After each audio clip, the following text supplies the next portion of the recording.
I'm a data engineer in Statnet. So I identify as from Cebu, but I'm from Mindanao. But I've been in Cebu for years and years and years. Yeah, and some few point about me. And I work in Statnet. If you don't know what Statnet is, Statnet owns the transmission lines in the whole Norway. And aside from owning the transmission lines, we also operate the operation, like balancing the production and the demand of the power grid here in Norway. So it's pretty critical infrastructure. So let's start with the rise of data. So do you think data is important? Yes. Yes, it is.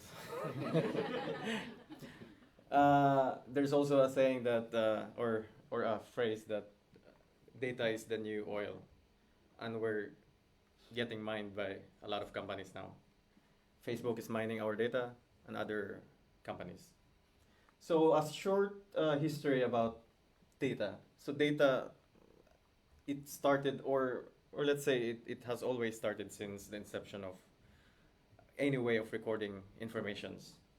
And but for computer or information technologies, it started around 1970s when relational databases are invented, I would say.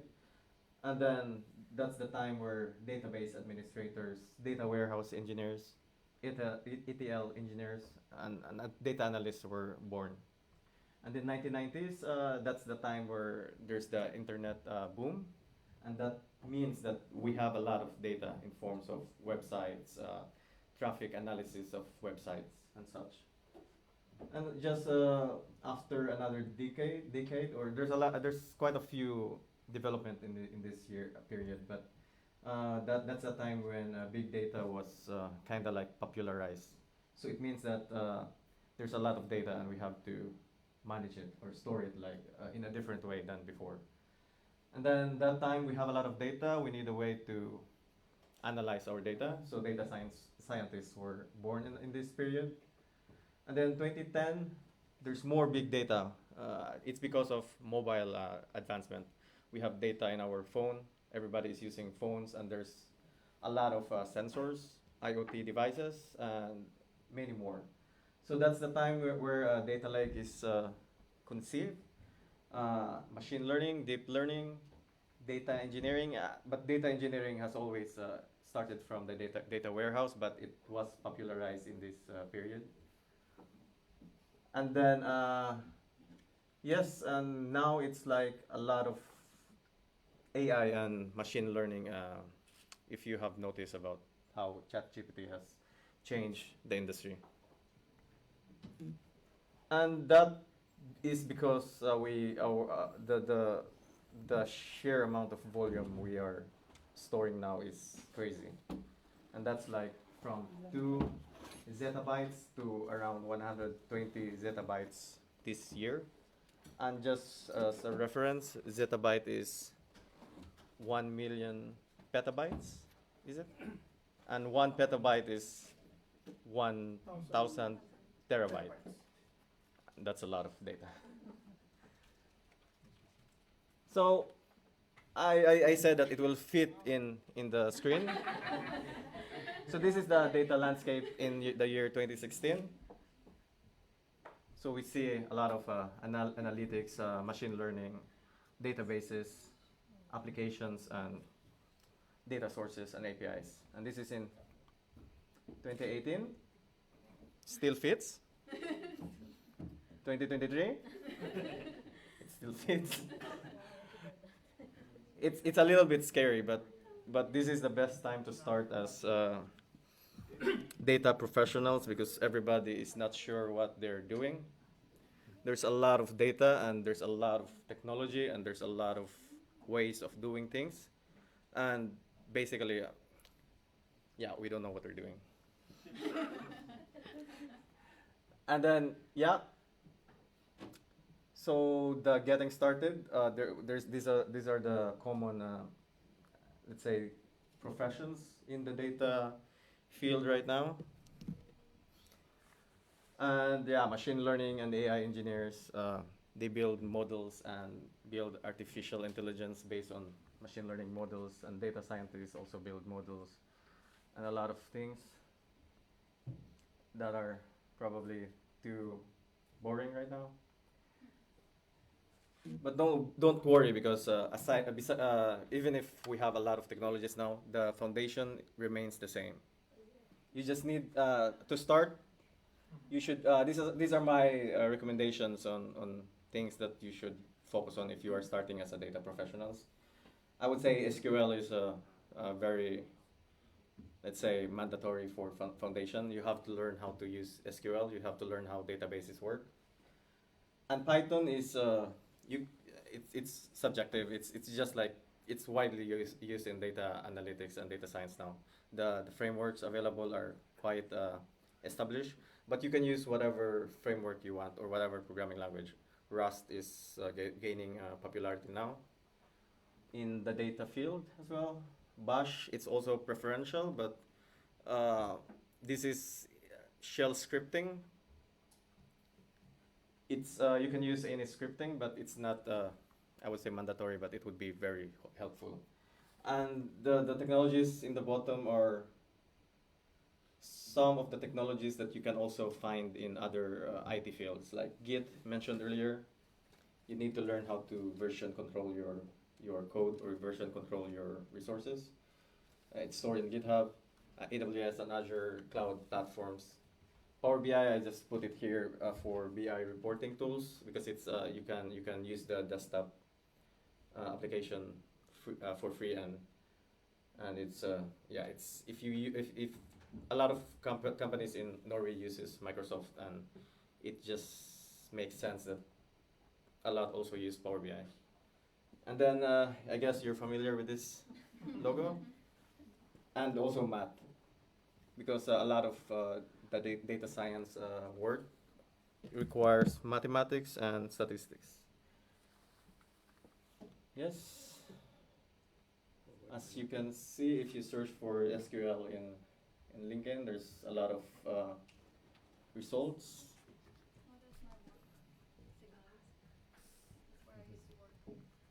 Yeah, they're hiring because you left.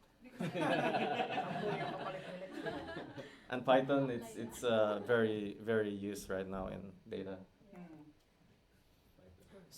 So I guess I'm pretty fast. Huh? Yeah.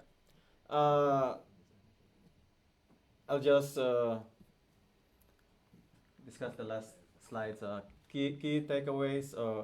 There's an explosive growth in data, and so the technologies are explosive. The data generated is explosive. It also means that there's a lot of need for professional data professionals in the industry right now.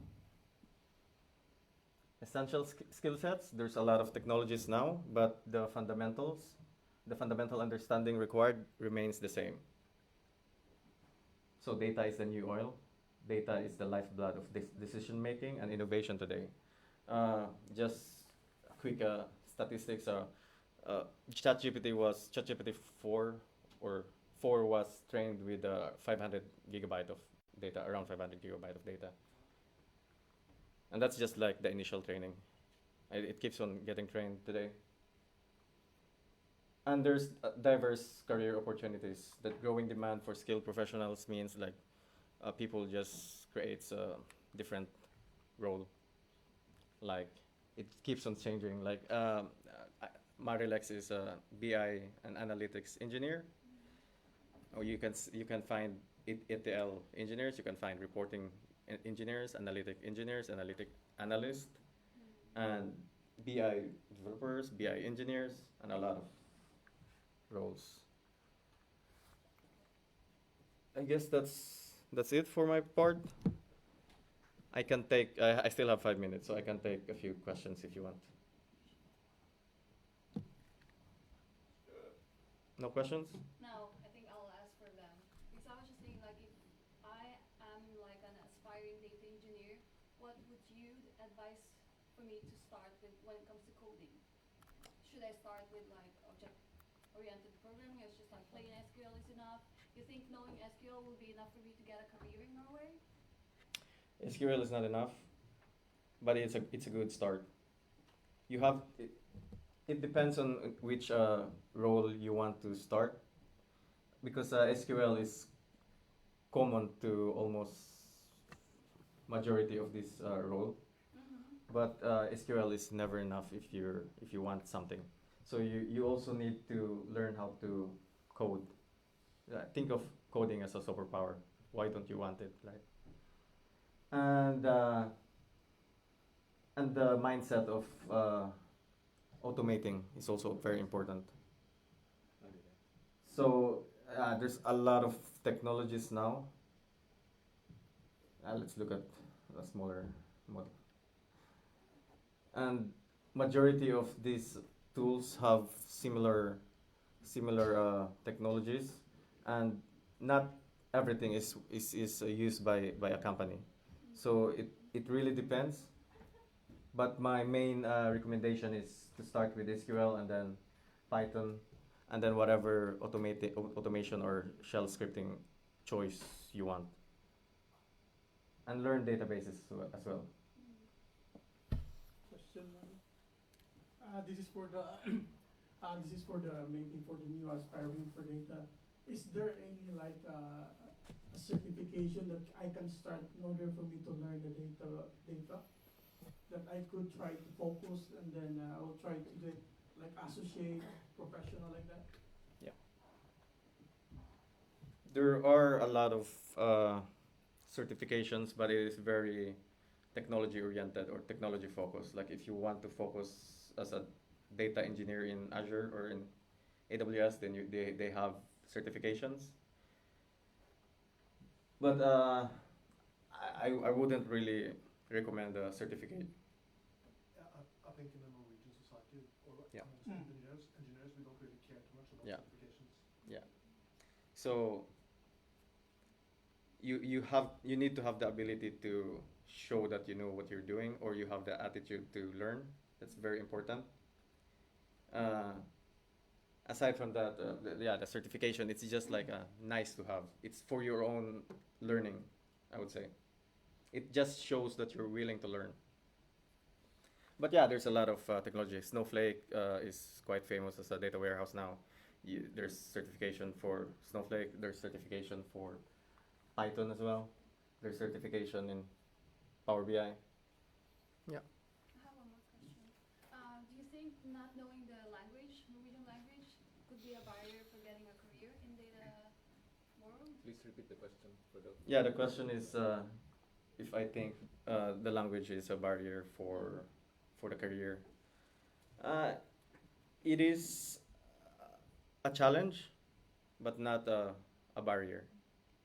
Because a lot of companies, when you talk about data, the data models are most likely in Norwegian.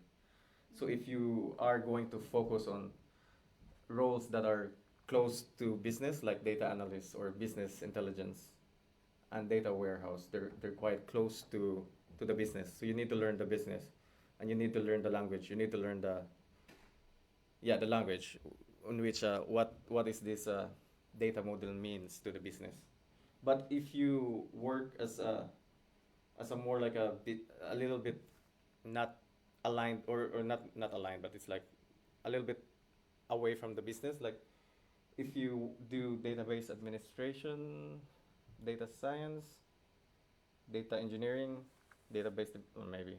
But yeah, some of those more technical professions are it is easier. As a matter of fact, in Statnet, we started hiring non-Norwegian speakers.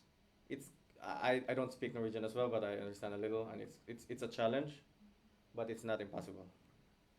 I think that's yeah. Last question. Who are career shifting people. So if you're gonna start for example, take a course in Coursera, leading to learning data analyzation, Mm-hmm. cleaning data and all that, SQL included.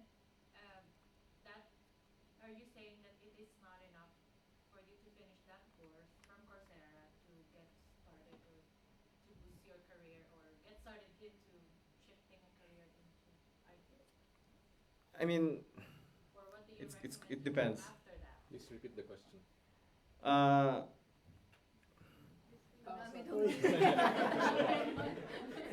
No, for yeah, for beginners. Our Yeah, courses yeah, are yeah, not they- sufficient. What's the minimum yeah. Please repeat that. What is the minimum Yeah. skills that you need, or like if Coursera course or whatever online course is enough? No, I mean they cover all this like SQL or the basic Python, and they include Mhm. a few practice in this kind of online courses, right? But you said that getting a certification wouldn't be enough because Norwegian companies doesn't care about certification. So if I'm shifting, So if you just finish the course for the certification, then it will not be enough. yeah. So you have to learn how to do it and prove that you can do it.